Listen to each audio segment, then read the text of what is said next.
of course, in English, and hopefully you guys are going to understand, and I'm going to show you things, and let's see what we can figure out over here.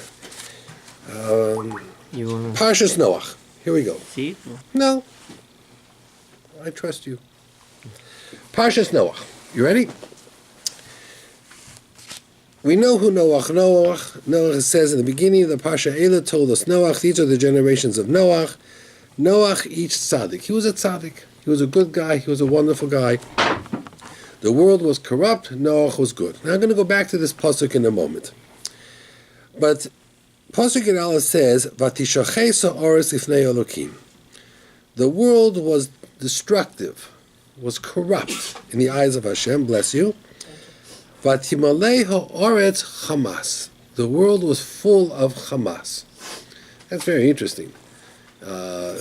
What was the worst thing in the world? Hamas. Not much different than today, right? What's Hamas? Hamas in Israel is the Palestinians, the Hamas. You know, back then the world was full of Hamas, and what happened to the world? It got destroyed. So today we're having the same problem with Hamas. So that's interesting. What does the word Hamas mean? So the word Hamas means theft, stealing. Why was that so terrible? So the Meforshim, they all describe stealing that if I don't respect your privacy, I don't respect your boundaries, if I can walk up and just take your pen, take your food, take whatever you have, the whole world can't function like that. There has to be some type of mutual respect. So when that line is crossed, there is no future for the world. But there is a very interesting explanation written by Reb Gedalia Shor. Now, you have to understand who Reb Gedalia Shor was. Reb Gedalia Shor is the Rosh Yeshiva in Torah Vodaas, a yeshiva in Brooklyn. He has since passed away. There are different directions on how to approach Chumash. There is the simple explanation. There is the Musar explanation, the lecture Musar explanation, and there's something called the Machshava, the Kabbalistic explanation. There's different ways to approach Chumash. Reb Gedalia Shor was very much into the Machshava, the Zohar, the Medrash, the explanations that you're not going to find in the regular books. And his books are very difficult to understand, but he brings something down that he says he heard from Reb Baruch Sorotskin, who was the Rosh Yeshiva of Telz, who says that he heard it from a relative of his who traces this answer back to the Baal Shem Tov. So it goes back a few hundred years. And you may have to sit back a little bit because the women won't be able to see. The word, he said as follows. He says, in this world, what was the force of evil in this world? Last week in the Torah, if I asked you what was the force of evil, identify the force of evil, what was the answer? Adam's sin. No, Adam was not evil. What was the force of evil last week? The Nachash, the snake. The snake was the Satan, whatever. In this world, he was evil. He says that the word Nachash, the middle letter Chet, is for chet, sin.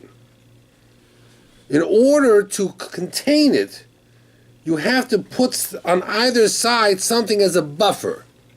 The Nun comes from Hashem's name, Aleph, Daled, Nun, Yud, Hashem. The Shin comes from Hashem's name, Shin, Daled, Yud. So chet was in between, because you had to buffer it, it was too difficult. In Shamayim, what is the evil power in Shamayim? What is the evil power? Samael. Who is Samael? Oh, the Satan. The Satan, the angel of Esau.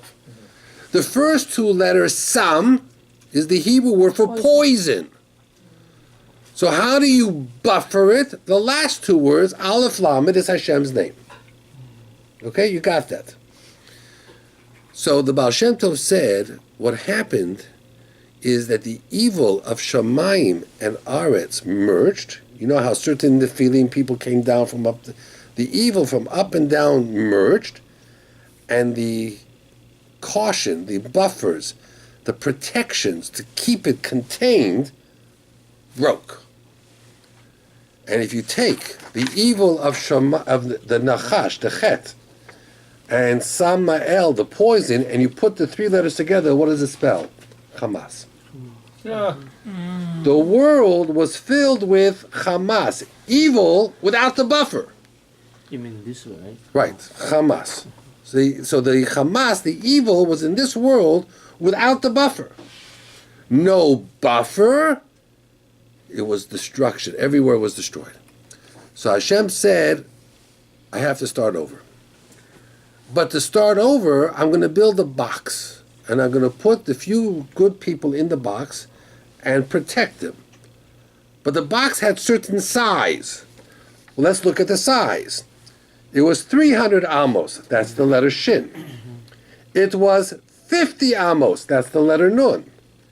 It was 30 amos. That's the letter Lamed.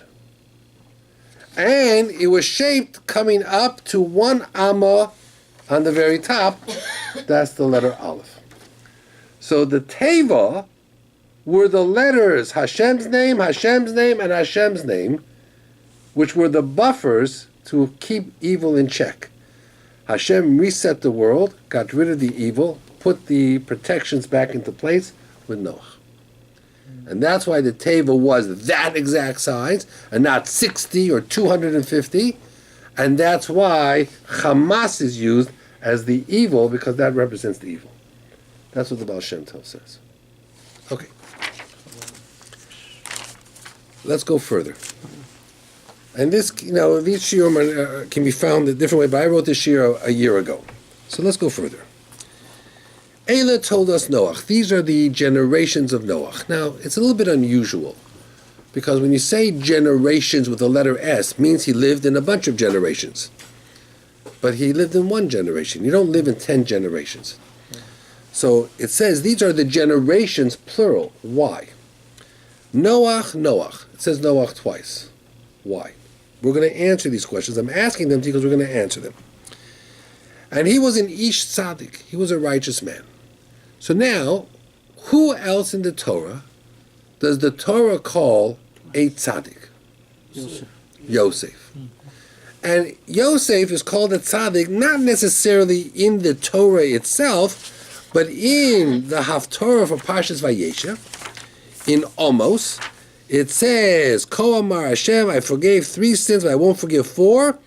Al Asher, Al Michram Ba'Kesef Tzaddik. They sold a righteous man for money to buy a pair of shoes. Who was the righteous man? Yosef. So Yosef was the tzaddik. Okay? And Noach was the tzaddik. 2. Your favorite pasuk of last week, it says, V'Noach motza chen b'nei Hashem. Noach found favor in Hashem's eyes. What that means, I don't know. It doesn't say he was a tzaddik last week.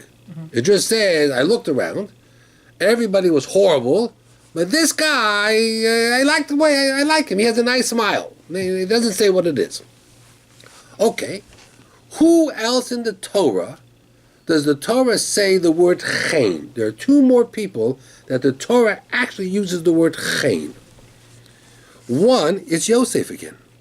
Because it says by Yosef, when he was working for Potiphar, Vayimtzach Yosef chen be'enov. He liked Yosef. He was a good kid. He liked Yosef. And the second one is Moshe Rabbeinu. Because it says by Moshe Rabbeinu, after the sin of the golden calf, V'gam motzasi chen be'enai. You, Moshe, I like you, Moshe. Hashem said that to Moshe. Okay. There's something called a Gilgul. What does a Gilgul mean? Your neshama comes into this world, you have to do what has to be done. If you don't succeed, your neshama has to come back. Reincarnation of some kind. They once asked Rabbi Avigdor Miller, what is your opinion about Gilgulim? And his answer was very simple. He says, the Gemara doesn't talk about it, so I don't talk about it. Simple answer. Rabbi Avigdor Miller. Rabbi Avigdor Miller says, the Gemara doesn't talk about it, so I don't talk about it. But he himself on the Ketvari. Again, the Ari, the Zohar, they talk about it. Yeah. Now, I once heard a rabbi give the following explanation. Listen to this explanation. Why we don't talk about Gilgulim. Very interesting answer. He says, imagine you're a rabbi. Let's say this young man here does a wedding, performs a chuppah. And he's under the chuppah with the chatan and the kala. There's hundreds of people in the crowd, and everybody is quiet for the rabbi's speech. Right away you know it's a made-up story, because where do you have a chuppah where everybody is quiet to listen to the rabbi's speech, right? Doesn't happen. So right away you know that this is a make-up story. And what does he say? He says to my dear chatan v'kala, you just got married. I wish you all the very best in your future life. But I just want you to know we're not Catholics. And if the wedding doesn't work out, you can always get divorced. So don't bother fighting or arguing. I have a good rabbi. He comes Monday night to the shir. He does Jewish divorces. You can go see him. I'll give you his phone number. And don't worry, because if this doesn't work, then maybe the next one will work. What would happen to this rabbi if he gave that speech under the chuppah? Next time they're not going to call him. They would do shechita, and they would make him kosher that way. You know, they would shech. They're going to call them next time. Yeah, that's right. He's not right. So, Rabbi, she says, you come to this world, and your job is to do Torah and mitzvos and do good things. So why are we talking about Gilgulim? Gilgulim means, and in case you strike out, maybe you'll have a second chance. Yeah. What's that all about? You come into this world and you tell the guy, do good things and be successful, but in case you strike out, maybe you'll have another chance. That's like, in case you don't like your husband or your wife, I'll give you the name of the rabbi for the divorce. But the whole point of saying it, not to think that you're going to come back again. That's the whole point. The idea, he's trying to convey a message. We don't talk about Gilgulim because it opens the door to failure. Yeah. So we don't want to talk about that. Okay. Let's begin. Noach, generations. Noach's name is mentioned twice. Who else is called a tzaddik? Yosef. Who else says Chain? Yosef, Moshe. Wait. There's a famous Gemara. The Gemara says, where do I have a hint to Homon in the Torah? Homon min ha-Torah minayin. So the Gemara says, in Bereshis there's a pasuk, Hamin ha'etz, did you eat from the tree? The word Hamin is spelled Hey Mem Nun, like Homon. Then the Gemara says, Esther. Where do we have Esther in the Torah? Haster, Aster, I'll hide my face, Esther's name. Then the Gemara says, Mordechai. Where's Mordechai in the Torah? And it says, in the Psamim, it says Mordoror. Mordoror is translated Mordechai, Mordechai in the Torah. Then the Gemara asks question number 4, which is amazing. Where do we have a hint to Moshe Rabbeinu in the Torah? The answer is everywhere. Once he's born in Parasha Shemot, other than one Parsha, Tetzaveh, his name is mentioned every time, maybe 10 times. His name is probably mentioned in the Torah 100 times. And you know what the Gemara answers? Last week we had a hint to it. It says that Hashem says how bad the world was. Vayomer Hashem, lo yodu nuchi ba'adam la'olam. I'm not going to let this world go on forever. B'shagam hu basar, because they're so human.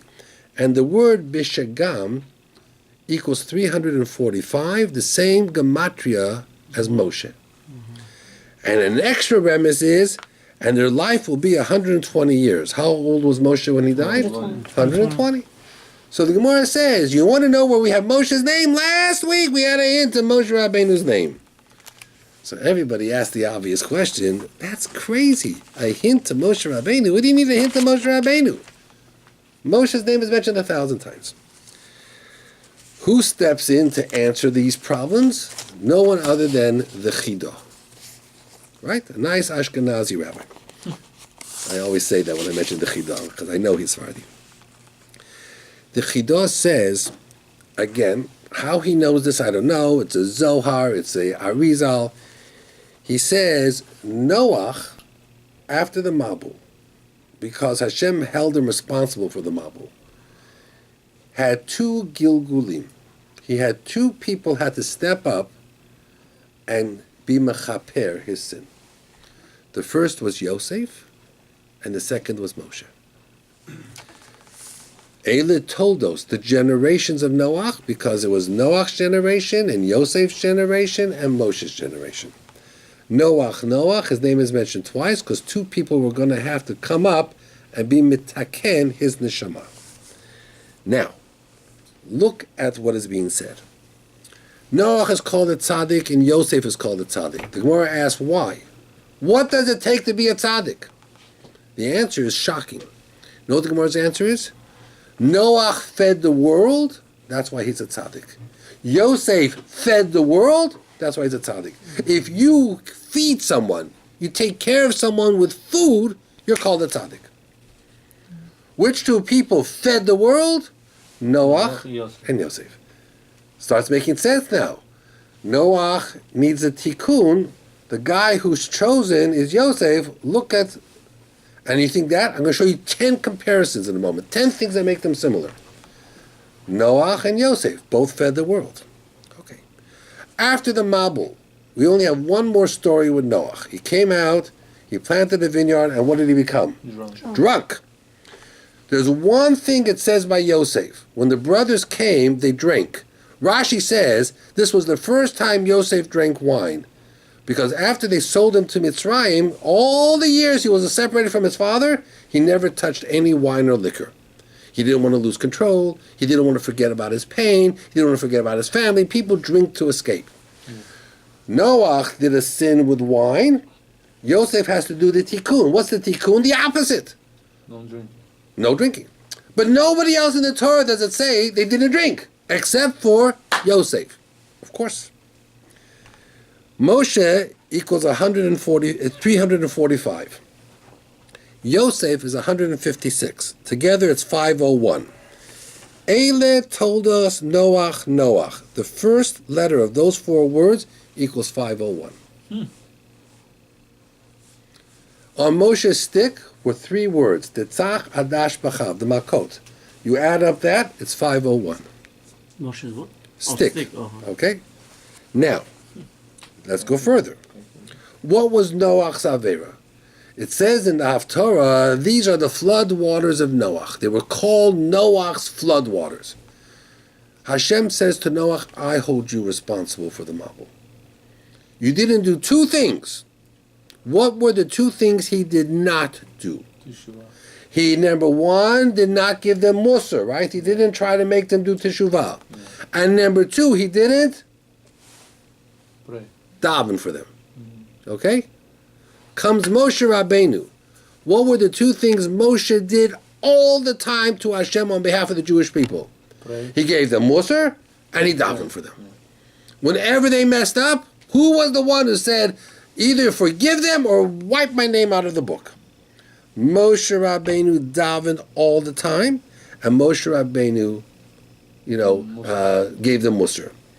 Now, Who didn't? Noach didn't. He didn't give the people. Moshe has to be mitaken. He says, if not, mecheni. The word mecheni means to erase my name. How do you spell mecheni? Mem, chet, nun, yud. Do you know what those letters spell? Mei, Noach.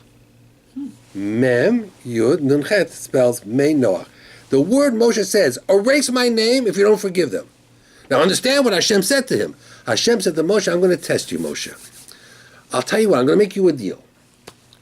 I'm going to destroy all the Jewish people, maybe the whole world, and I'm going to start over with you, Moshe. You're going to be my man.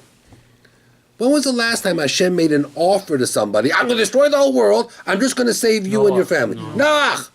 Hashem says to Moshe, I'm going to make you a Noach deal. What did Moshe say? No, thank you. He says, if not, erase my name. Mecheni spells Mei Noach.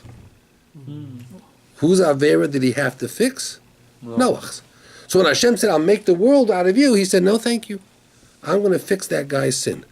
When Hashem said the Jewish people sinned, he davened for them successfully. And when the Jews made a mistake, he gave them Musar. He gave it to them straight. Okay. Noach had to survive the Mabul. How did he do it? What was he put in? A box, a teva. Tell me a kid who was put in a teva. Moshe. Same box. Now let's think about this. Paro wants to kill all the babies. You're the mother. So you speak to your husband and you say, Amram, Paro wants to kill all the babies. What should we do with baby Moshe? So the mother says, I got a great idea. Let's put him in a box and float him down the river. Have you lost your mind? How many people do you know? They're going to put you in arrest for child abuse and they're going to throw you in jail. You put a baby on the water in a box? You know what she said? She says, no. This child is a tikkun for Noach. Who put Noach in the box? Hashem. Yeah. Did Noach survive? Yes. Moshe will survive also. Now, the box of Noach had pitch, black pitch, inside and out. Because they had to keep the outside out, but the inside wasn't much better because Hashem was angry at them. By Moshe, at least the inside had no pitch because Moshe was a tzaddik. So he only had to keep the outside out, but not the inside. So the box was a little bit different. But Moshe was put in a box. Now, it says as follows. It says in the pasuk, Ki ato re'isi, I saw that you were tzaddik bador hazeh, in this generation. The word hazeh, the Chidah says, is 17. Who was born 17 generations after Noah? Well, I'll give you a hint.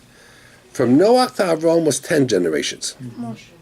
Then comes Avraham is 11, Yitzchak is 12, Yaakov is 13, Levi is 14, Kahas is 15, Amram is 16, Moshe is 17. Then it says that when Moshe was born, what did the mother say? Ki tofu, he's good, tov. 17. What's the gematria of the word tov? 17. He's good. He's Noach. He's the connection. She saw it right away. Okay, so we got the fact. Noach was in a box, he was saved. Moshe was in a box, he was saved. Noach was in a box in water, he was saved. Moshe was in a box in water, he was saved. And water will play an important role in Moshe's life. Well, there was another person involved, Yosef, right? Was Yosef in a box in water? No. Yes. Was Yosef in a box in water? When? Yes. In the Nile. When he died, what does it say? They put him in a box and they put him in the Nile. Yeah. Just the word it was. And who took him out? Moshe. Moshe. Why Moshe? Because that's me. Noach, Yosef, Moshe. And then everybody took out their leaders and kept them near them. Who kept Yosef near them? Ephraim and Manasseh? No. Who kept him right by his tent? Moshe. Why? Because it was Noach, Yosef, Moshe. It was a link. One was came the other. The bridge. They had to connect all the time. So much so that when they traveled in the Midbar, the Aron Kodesh and Yosef traveled right next to each other. It was a bizarre sight. You see the Aron Kodesh, the holiest thing in the world, next to a dead body. People say crazy stuff. And Moshe right next to them. And Aaron, the Kohen Gadol, can't touch a dead body right next to them. But Moshe says, Noach, Yosef, Moshe. Box, box, box. Water, water, water.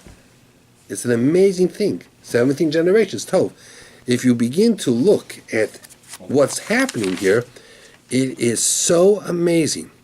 Now, let's understand how Moshe was tested all the time. When Hashem said to Noach, there's going to be a flood, we use the term in English, Noach lost his voice. He didn't have a voice. He didn't give Musar, and he didn't daven, right? He was quiet, no voice. Hashem comes to Moshe at the burning bush and says to Moshe, I have a job for you. I want you to go down to Mitzrayim. I want you to rally the troops. I want you to get the Jewish people excited. I want you to go to Paro and tell Paro if he better let the Jewish people or else. What was Moshe's first reaction? I can't do this. I don't have a voice. I'm Noach, right? Noach doesn't have a voice. And Hashem says to him, listen, we've got to fix the past. Who gives a person a voice? Who gives I control voice. And Moshe continuously says, I can't do this. It took 7 days until he brought Aaron into the picture for Moshe to find his voice. But he found his voice. Because at the end it says, Eila hadvarim, these are the words, Asher Diber Moshe. Moshe found his voice. So now we have some insight in this week's Parasha that you never had before. We know the generations of Noach include Yosef and Moshe. It says Noach twice because there were two people who had to step up to save Noach from the Avera that he did. We know the Avera that involved not speaking. These people spoke. Yosef spoke up. Moshe spoke up. We know the three of them were in boxes. We know the three of them were involved in water. We know the 17 generations back and forth. Now you have a connection you never had before. It's going to get better. Listen to this. It says in Posuk Zayin, over here, Vayeshalech et ha'orev. The flood is going for about a year. Things are settling down. The ark is floating around. It settles on a mountain. Noach opens the window and he sends out a bird. He wants to see whether or not there's dry land. What's the first bird he sends out? Raven, the Orev. The Gemara says that the raven opened up a mouth to Moshe. I guess you have to speak Raven. Do you speak Raven? No. Some of us speak Raven. Eliyahu Hanavi spoke Raven. What did the raven say? The raven said, your master hates me and you hate me. Your master, means Hashem, hates me because he made me treif, not a kosher bird, and therefore in the ark there's only two of us. Right? Only two of us. You hate me because there's only two and you send me out, something happens to me, that's it, it's over. Now we know that in the ark they had rules. One of the rules was you can't have relations. And the Orev broke that rule, and therefore that's why he was black. And we also know that Ham broke that rule, and he gave birth to Cush, which was black. When you do an Avera, it turns you black. So that's one Gemara, one Medrash, why he sent the Orev. And again, the Orev didn't go anywhere, it just circled around and around. He brought the Orev back in, and what was the next bird he sent out? Dove. The dove. Correct. Now I'm going to tell you something shocking. This is from the Nitziv. The Nitziv is Naftali Tzvi Yehuda Berlin. He was the Rosh Yeshiva in Europe in Slabodka. Slabodka is a famous yeshiva. He was together with the Brisker Rav Soloveitchik. And from that yeshiva, most of the Rosh Yeshivas in America after World War II came from. They all came from Slabodka. He was a powerhouse. He wrote a sefer called the Nitziv. He wrote many svarim on Chumash. He's going to say something, I never heard this. I just saw this over Shabbos. He's going to say something to you that I'm sure you never heard of. If you've heard of this, I'll be amazed. It's something he says. He says as follows. He says, I don't understand why Noach sent out the raven and the dove.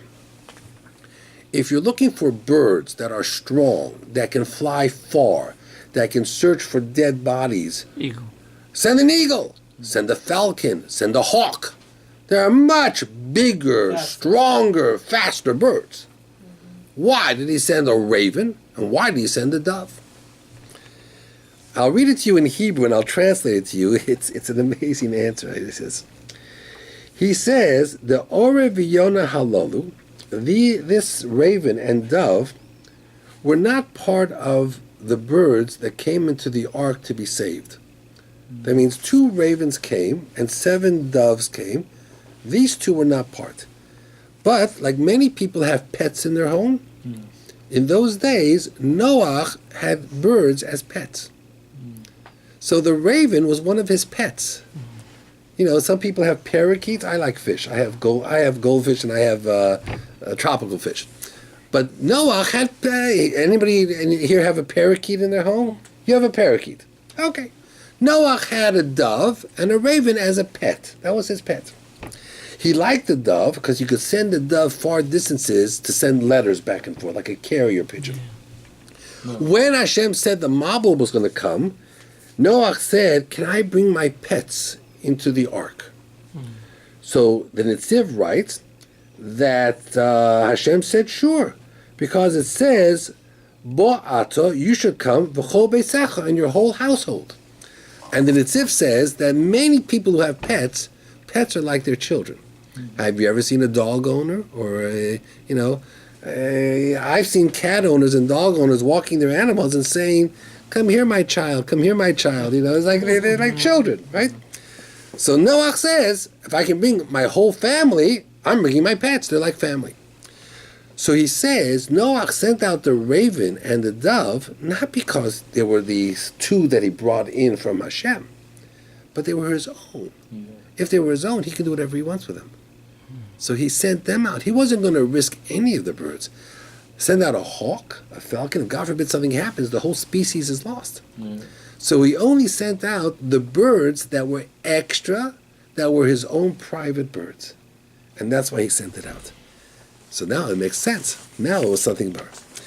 The Ramban says that the two animals, 2 by 2 came by themselves. But the kosher animals that he brought 7, they didn't come by themselves. He had to go get them. So he says, why? The 2 camels came by themselves. The elephants came by themselves. The lions, the tigers, the bears all came by themselves. The cows, he had to go get. The sheep, he had to go get. The goats, he had to go get. Why? Ramban, brilliant answer. Ramban says, the 2 animals that were not kosher, they came by themselves because they were going to be saved. Why did he take 7 of the kosher animals? What was he going to do with them? He was going to slaughter them. Yeah. He says, "You're going to go. I'm going to send animals for you to kill. You got to go get them yourself." He says, "The animals that are going to survive and live, I'll send to you. But I'm not going to send you a cow that after the year you're going to kill to bring a korban. The cow will look at me and say, why'd you send me to be killed? I could have stayed out there and been killed. It's the same thing." So Hashem says, if you want to bring a korban, means you want to kill the animal, you got to get the animal yourself. I'm not sending an animal to be killed. But isn't that its purpose? Ah, you're talking about the famous Gemara with Rabbi, which I just had in Kilayim in the Yerushalmi. Yes, in the Beit HaMikdash, when the little sheep came crying, and Rabbi said to him, "Go, that's why you were created." What happened after that to Rabbi? No, he suffered many, many years. So you see that, yes, that's why they were created.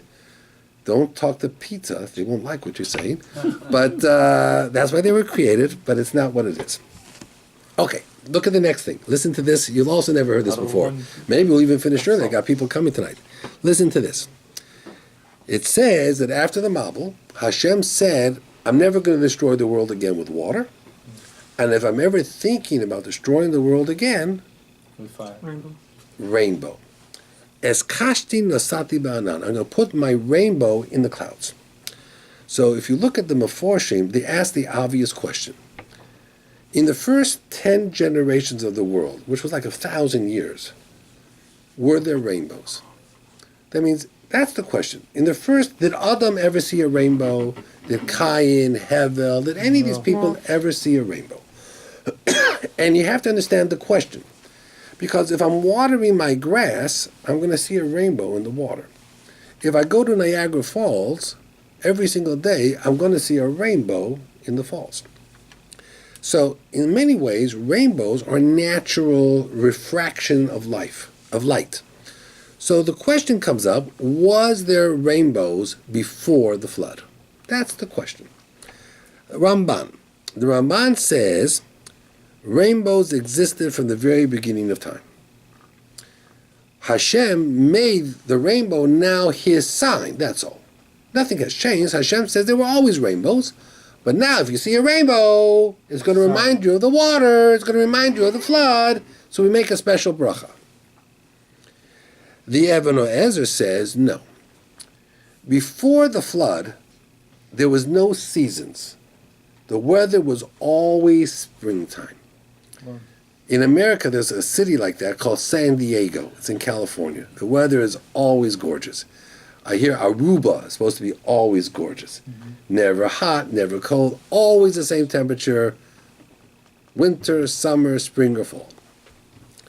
After the Mabul, the world shifted on its axis. Now you're going to have winter, spring, fall, summer. He says because of that, Hashem made the sun stronger. He turned up the volume, the power of the sun. And when he did that, now there were rainbows. That means before that, the sun was very weak, so there were no rainbows. After, there were rainbows. That's what the Even Ezer says. Reb Yonasan Eibshitz says something as follows. Listen to what he says. He says, what color is the sky? Blue. We wear blue tchelis on our tzitzit. Yeah. It's supposed to remind us of the water of the sky of the Kisei HaKavod, Hashem's throne. He says the rainbow that reminds us of the flood is not the rainbow we have that's green and blue and yellow and white and orange. It's only blue. It's a totally blue rainbow of Tchelet. Because that is Hashem's Kisei HaKavod, his throne, as if it's coming into the world to sit in judgment. What is Hashem on his throne? Midat Hadin. I never saw that. What? I never saw it. You never saw it. You're very lucky. Because if you do, you make the bracha. The Ben Ish Chai, Benayo ben Yehoyada, the Ben Ish Chai who learned this, said, from now on, when I see a rainbow, I'm not going to make a bracha anymore. Because I don't think that's the real rainbow. So when he makes the bracha, he does it without Hashem's name. He says Baruch. He doesn't say Ato Hashem. He says Baruch, Shenosan, Bryks, or whatever it is. He says the bracha without saying Hashem's name, because he believes from Rabbi Yonasan Eibshitz, who quotes some medrash, that the real rainbow, that's the sign, is a blue rainbow. Or clearly So if you blue. make a bracha on the regular one, It's a bracha levatala. That's what he says.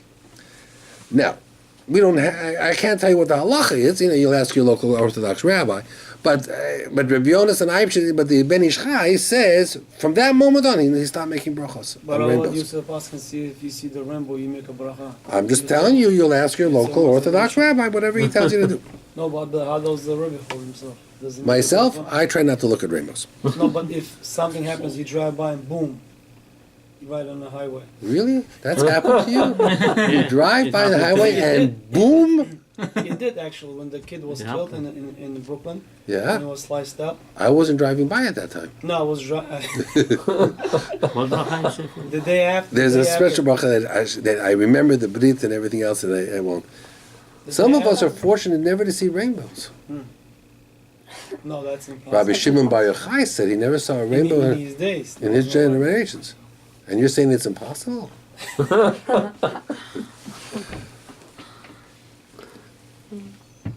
Okay. The last answer comes from the Ramah. You know who the Ramah is? He wrote a Pirush on Shulchan Aruch. He wrote this in a sefer called Toras Ha'olah. I have a sefer at home called Toras Hachatos from the Ramah. This is called Toras Ha'olah. Fascinating answer. You got to hear this answer. He says, according to the Gemara, when everybody is tzaddikim, when does it rain? Do you know what the Gemara says? When does it rain when everybody's a tzaddik? At night? Tuesday nights Friday. and Friday nights. Because Friday night you're home, you're not out in the street. Why Tuesday? Because it's Tuesday. It says Kitov twice, and that's when it was raining. So he says, in the days when they were tzaddikim, you would go to sleep at night, and while you were sleeping in your bed, comfortable and dry, it would rain outside. You would wake up the next morning, and the grass would be watered, the crops would have water, everything would be great. After the Mabul, when people were no longer tzaddikim, it rained day and night. So the Ramah says, for the first 1,000 years, when did it rain at night? So tell me, how many rainbows do you see at night? None. That's why they didn't saw any rainbows. So according to Rama, the rainbow has to be at nighttime. He says rainbows came, Hashem created the rainbow when he created the world. Daytime. But for the first 10 generations, it always rained at night. If it rained at night, there were no rainbows. It was only after the Mabul that it started to rain even during the day. Started raining at night, now you had rainbows. And not everybody was tzaddikim doing those. Those pretty much until it got to the very end. And that's when he destroyed the world and he started over. So now it started to rain day and night. So it starts raining the day, you see rainbows. But this Shabbat Brishit, we had a lot of rain. Shabbat Brishit. Did you see any rainbows? I'm lucky I didn't. You see, No, it's all that tshuva on Rosh Hashanah, Yom Kippur, and Hoshana Rabbah, did you good. Good man, good man. You know, keep it up. We'll call you Rabbi Shimon Bar Yochai. Two more things I want to share with you, then I'm going to excuse myself. Two more things that are, at least two more things that are, I'm sure you've never heard. Listen to this. In the end of the Parasha, it says, Vayikach Avram v'Nochar lehem noshim. Avram and Nochar were brothers. there was a third brother, Haran, but Haran had died. Avram and Nochor took women. Shem Eshes Avram Sarai. Avram's wife was Sarah. V'Shem Eshes Nochor was Milcah. Bas Haran, who both of them were daughters of Haran, Avram's and Nochor's dead brother. And Haran was the father of Milcah and Yiscah. So Rashi says, who's Yiscah? So what's the answer? Who is Yiscah? Yiscah is another name for Sarah. Okay, did you know that? It says. You mean Sirka or? Yiscah. Yiscah. Rashi says, Tanya, it's a Gemara, Megillah, Yiscah zu Sarah. Yiscah was Sarah. Sarah, did you know that? That Yiscah was a name for Sarah. So then Rashi says, why was she called Yiscah? What does Yiscah mean? Yes. So Rashi gives two explanations. V'loma nikra, blocking everything. V'loma nikra shemo Yiscah, shesachsa beruach hakodesh. She had nevuah. She could see the future. And number two, she'akol seichim biyafya. People were amazed at her beauty. Beautiful. She was beautiful. Does this sound familiar? Do you remember this, Rashi? This Gemara? Do you remember it? A little bit. Okay. So now, there's two girls, Milcah and Sarah, who's called Yiscah. Yeah. Two brothers, Avraham and Nochor. And the two brothers are going to marry their nieces. Okay, got it. Rabbi Yosef, because they were Haran's children. So Rabbi Yosef Chaim Zomerfeld, who was one of the rabbis of Yerushalayim from old, he says as follows. He says, is this two explanations in the word Yiscah? Are they connected? What's the story? So let me refresh your memory a little bit. Rivka had two boys, Esav and Yaakov.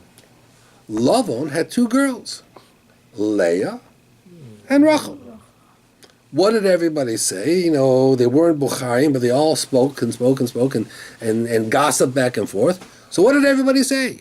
Esav is going to marry Leah. Yaakov, the younger, is going to marry Rachel. Okay. Was Leah happy with what everybody was saying? No. So she davened, and she cried, and she davened, and she cried.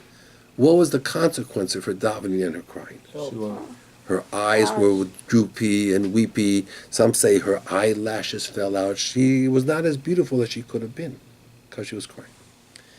So Rabbi Yosef Chaim Zonenfeld says, Avraham, everybody was saying, is going to marry the oldest girl, Milcah.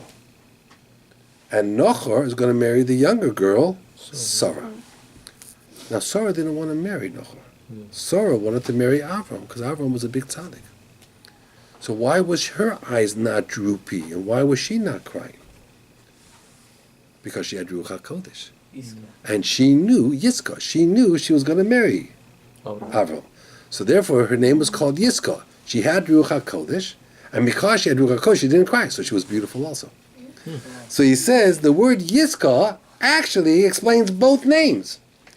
Why was she so beautiful? Why wasn't she crying? Because she had Ruach HaKodesh, she was going to marry Avram. Who gives us an explanation? Rabbi Yosef Chaim Zonenfeld. It's not bad. It's a pretty amazing answer. Rabbi Yosef Chaim Zonenfeld. I brought down the Gemara from the Torah to me, Rabbi Yosef Chaim Zonenfeld. Okay. The last point I want to share with you. In Bereshis, it goes through all the different generations. Now, if you listen very carefully in Shul, even though it repeats over and over different generations, there's a style in the way it writes it. For example, it says, Zeh Sefer Tolos Adam, yada, yada, yada. If Vayichi Sheis lived a certain amount of time, he had boys and girls, and then it says Vayomos, and he died.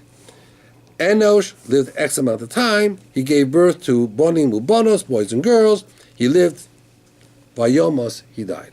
Every generation, it says he was born, he lived so long, he had children, he lived after the children so long, he died. Right? Simple. Parshas Noach does the same thing.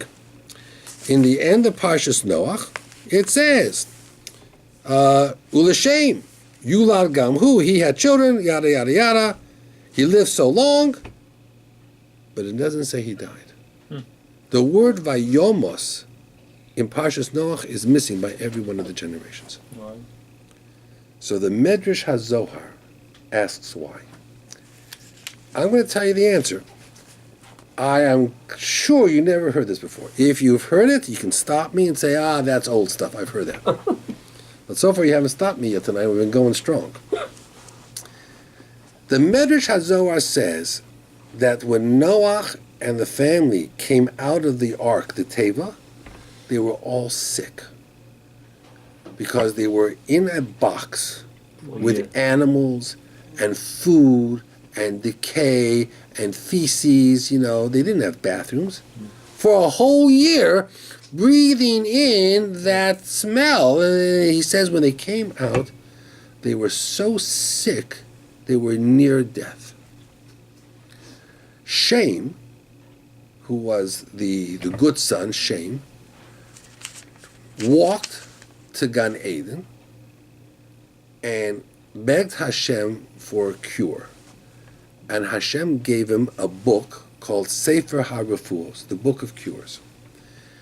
The Medrash says that this book was handed down from generation to generation all the way till Chizkiyahu HaMelech.